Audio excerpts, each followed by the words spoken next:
یمن کا ایک بادشاہ اپنی سخاوت کی وجہ سے مشہور تھا۔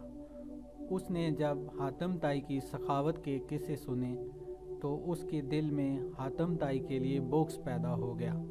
ایک روز جب اس نے ایک دعوت کا اہتمام کیا، اس دعوت میں بھی حاتم طائی کے قصے بیان ہونے لگے۔ بادشاہ کو غصہ آ گیا اور اس نے سوچا اگر حاتم طائی زندہ رہا تو اس کا نام کوئی نہیں لے گا۔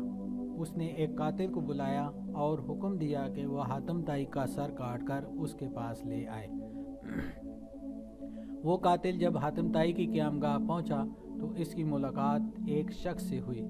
اس شخص نے اس قاتل کو مہمان جانا اور اپنے گھر لے گیا۔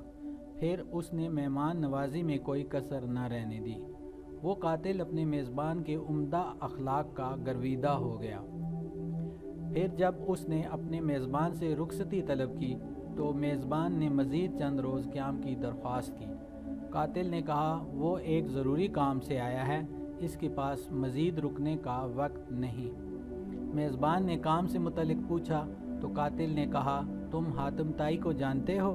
مجھے یمن کے بادشاہ نے اس کا سر لانے کا حکم دیا ہے۔ میں یہ نہیں جانتا اس سے بادشاہ کا کیا مقصد ہے۔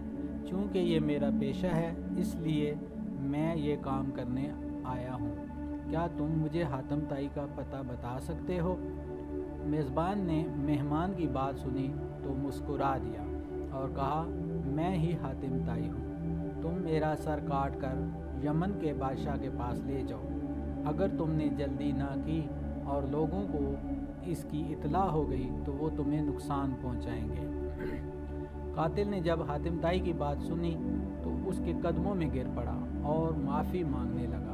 اس نے اپنی تلوار میان سے نکال کر پھینک دی اور کہا آپ جیسے شخص کو پھول مارنا بھی گوارا نہیں۔ جب وہ شخص حاتم طائی کے سر کے بغیر بادشاہ کے پاس پہنچا تو بادشاہ نے اس طرح خالی ہاتھ آنے کی وجہ پوچھی۔ قاتل نے جب واقعہ گوش گزار کر دیا اور کہا حاتم طائی کے متعلق جو بھی مشہور ہے سب سچ ہے۔ بادشاہ نے جب یہ قصہ سنا تو اس کے دل میں حاتم طائی کے متعلق بدگمانی جاتی رہی اور اس نے بے ساختہ کہا حاتم طائی واقعی تعریف کا حق رکھتا ہے۔ اس حقائق سے یہ اصلاحی پہلو برآمد ہوتا ہے کہ اگر اپنے دشمنوں کے ساتھ بھی حسن سلوک سے پیش آیا جائے تو دشمن اپنی دشمنی ترک کر کے دوستی پر آمادہ ہو جاتے ہیں۔